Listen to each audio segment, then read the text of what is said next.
A ver, volvemos a hablar del tema de los enjambres, ¿vale?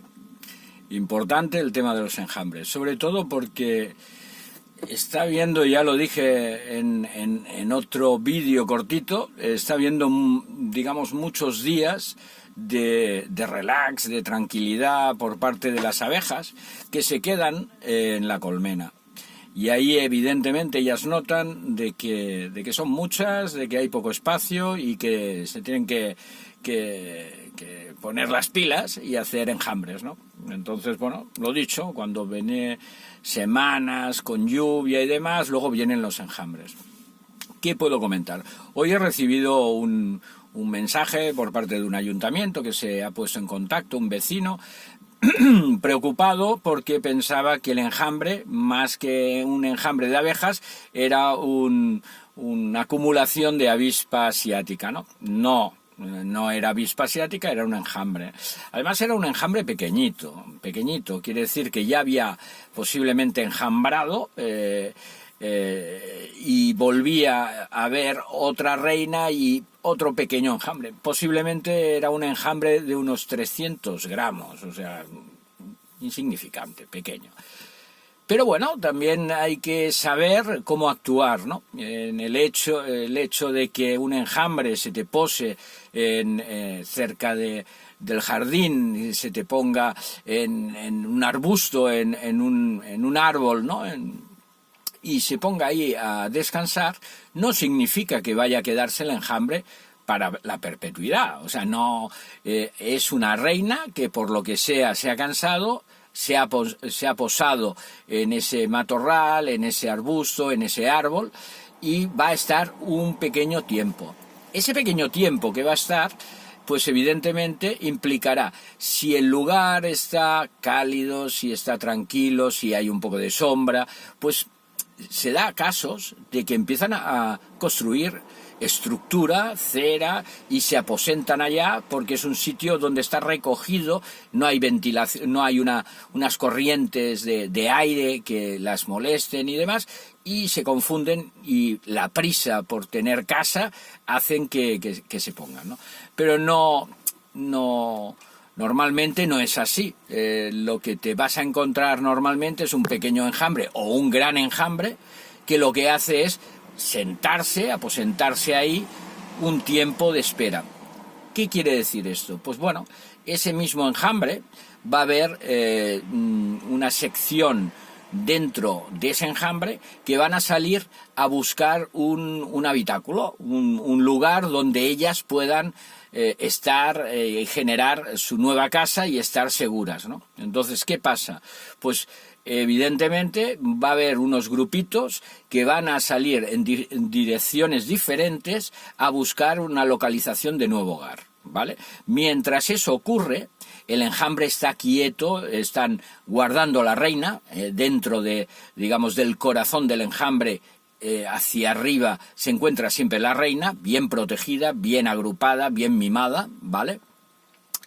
Y durante las 24 o 48 horas, hasta que alcanzan a encontrar un nuevo hogar, ese enjambre va a estar quieto ahí, ¿vale? ¿Hay peligro? No tiene por qué haber un peligro, ¿vale? Inicial. ¿Qué quiere decir? A partir de 24 horas sí que es verdad que ellas están, digamos, vibrando, están aclimatando lo que es el descanso de la reina, y eso conlleva un desgaste, un consumo de esa miel que han cogido de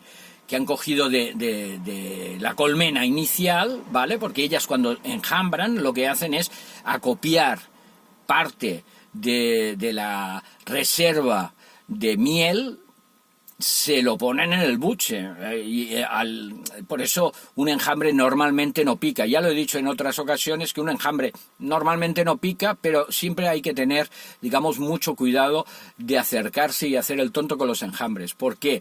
Porque a partir de 24 horas sí que es verdad que empiezan a bajar lo que es el estómago, lo que es el riesgo empieza a subir, porque muchas más van a estar más ligeras y van a poder girar y sacar lo que sería el aguijón de defensa, ¿vale? O de ataque. Entonces, claro que un enjambre, entre comillas, no pica si acaba de salir. Sí que hay algunas que pueden picar, ¿vale? Pero en general la masa no pica. Pero cuidado porque muchas veces no sabemos si ese enjambre lleva ya 24 horas moviéndose y por lo que sea se han desplazado más de lo que tenían previsto, y la capacidad de reserva que lleva cada una de las abejas va disminuyendo. Cuanto más disminuye, más riesgo hay de que todas sean capaces de picar. Con lo cual, si un incauto va al enjambre para hacerse, digamos, el chulo, el entendido, y mete la mano en el enjambre, se puede llevar una sorpresa, ¿vale? Dicho esto, normalmente el descanso, vuelvo a por donde íbamos, cuando están ahí en reposo, en descanso, bueno, pueden localizar, digamos, la nueva vivienda, y entonces evidentemente se van todas. Pero hay que tener en cuenta una cosa, que cuando el día es de viento y el día es de lluvia, Pip, pip, otro mensaje, ahora lo miraré.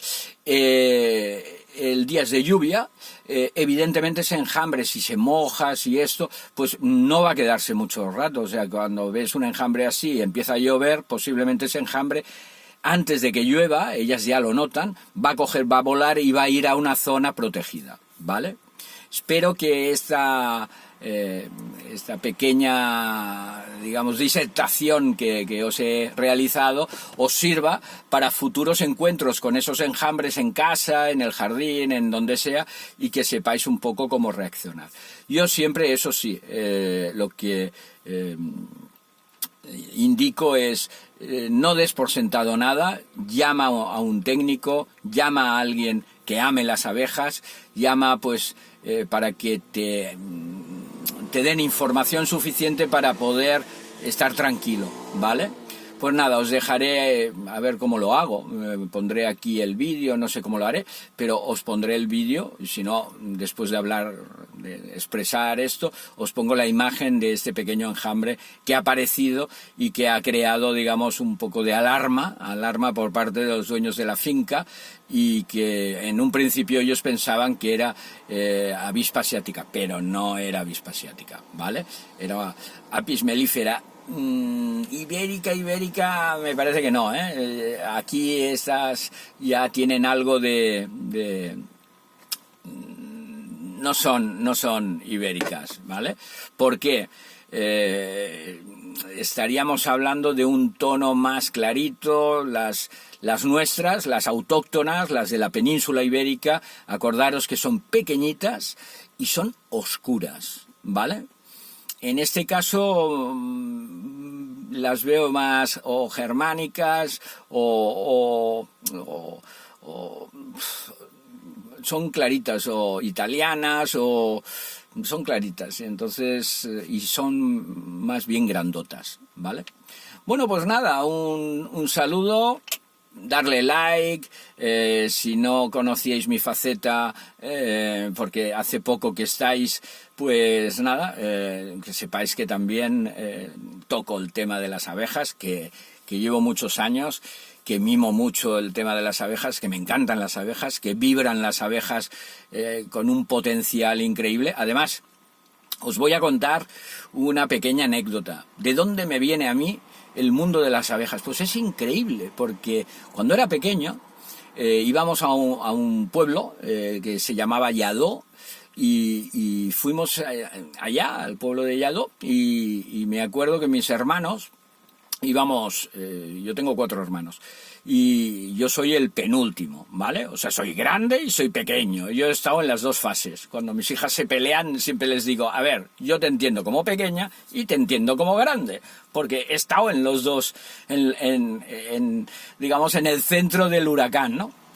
Entonces me acuerdo que salíamos los 5 a hacer travesuras, porque éramos de ciudad, y llegábamos al pueblo y evidentemente hacíamos de las nuestras. Además éramos muy moviditos, ¿eh? Éramos hijos de viuda y evidentemente teníamos un un sexto sentido. Además, habíamos sido cultivados o habíamos sido cuidados por 3 grandes mujeres, mi madre, mi abuela y mi tía, que realmente fueron, para mí, fueron una guía brutal, ¿no? O sea, de lo bueno y de lo malo, quiero decir, porque había de todo. Pero a lo que iba, que me voy. Nada, pues fuimos a pasear, a tirar piedras, a molestar la natura, ¿no? Como niños de ciudad que éramos. Y me acuerdo que mis hermanos me dijeron, ay, mira, hay un buzón ahí abandonado, no sé qué, un palo con un buzón allá, y se movían algunas abejillas, ¿vale? En aquella ocasión yo no tenía ningún tipo de cultura con el tema de las abejas, y mis hermanos tampoco creo, porque no creo que lo hicieran con una intención chunga, pensando que había una colmena dentro, ¿no? de un buzón cuadrado. Y bueno, pues había una colmena importante, ¿no? A lo que uno de mis hermanos, no me acuerdo quién, dijo, acércate y mira lo que hay, porque mira que se mueven ahí alguna cosa y tal. Y yo, chulo de mí, pues me acerqué lo suficiente para que uno de ellos, no sé quién fue, tiró una piedra, y al tirar la piedra tuvo puntería y dio justo al buzón. Al dar al buzón, pues imaginaros un buzón con una colmena dentro, ¿vale? Y que le das un golpe y ¡pum! Suena. Evidentemente salieron en estampida y claro, ¿a quién fueron a coger? Pues a moi. ¿Y cómo me dejaron? Pues imaginaros, toda la cara llena de picadas o tal. Y claro, ¡ah!, se montó el pollo. Tuvimos mucha suerte porque pasaba una mujer que otro día os cuento si queréis, si me animáis, cuento.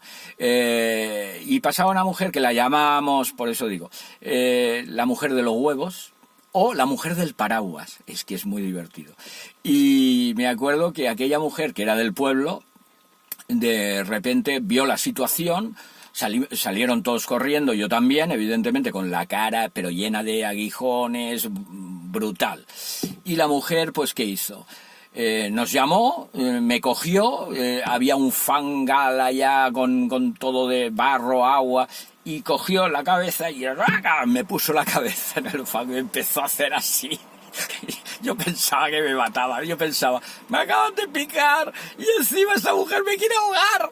Y no, lo que me hizo fue un pirlin, no sé cómo se llama, un fislin, un pislin, yo qué sé. Un tema que se va mucho, que es de limpiar, ¿no? De quitar impurezas y tal.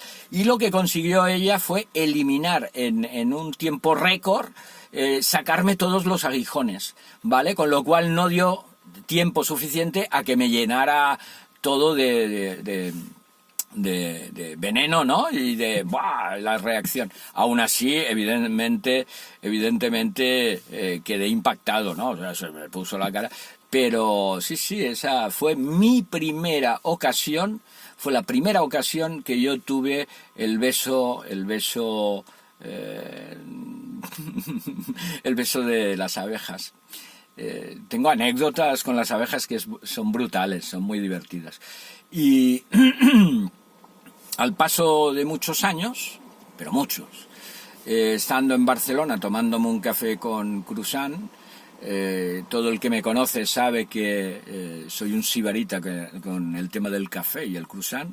También tengo unas anécdotas brutales. De repente, pues nada, estaba leyendo la prensa en 2000, me parece que era 2011 me parece que era. Estaba leyendo la prensa y ponían el tema de las abejas, lo ponían por el suelo, decían que estaba el tema muy fastidiado y que realmente las abejas iban a desaparecer, que bueno, que además que la gente desconocía del tema y se mataban muchos enjambres y tal. Y no sé por qué se me iluminó esto y pensé, yo tengo que hacer algo que salga de mí para, digamos, el planeta, ¿no? Y entonces tenía que ser algo completamente altruista y en el 2011 fue cuando decidí hacer, digamos, una formación y tener, digamos, capacidad de mejorar la situación de las abejas, ¿no? Si queréis un día comento y ya está, pero bueno, que ahí queda, ¿vale? Pues nada, ya veis el rollo que llevo y que que cada vez lo llevo mejor, ¿no? Este no es un directo, es grabado, ¿eh? Entonces estoy como más cómodo, más relajado y más yo, ¿no? Pero bueno, en los directos estoy mejorando mucho. Yo creo que sí, que estoy mejorando mucho. A ver, 16-20, o sea, 16-20 minutos, tela marina. Pues nada, sepa que tenéis que saber esto. Si os viene un enjambre, si os viene esa bendición, primero mirar bien dónde se asienta el enjambre, porque donde se asienta el enjambre normalmente son puntos telúricos, ¿vale? Yo recomendaría que si tienes que coger pilas, si tienes que relajarte, leer, todo lo que no sea, digamos, dormir, ¿vale? Porque un cruce telúrico no es recomendable para dormir, pero sí para hacer meditación, para relajarse, para hacer alguna práctica de ejercicio. Bueno, es un sitio, una bendición, o sea, ahí tienes que poner una hamaca o tienes que poner unos cojines y sentarte a disfrutar de ese punto, de esa energía que las abejas te han ofrecido, te han recomendado, ¿no? O sea, ¿vale? Venga, un saludo. Acuérdate, pon like, comparte, y si no estás inscrito en el canal o no me sigues en Instagram, pues ahí te dejo todo para que puedas estar al día, ¿vale? Venga, pues luego me voy a cortar un poco el pelo porque se me está poniendo el pelo como un loco y lo voy a arreglar un poco. Pues nada, hasta luego, Lucas, que se dice. Venga, Sannan.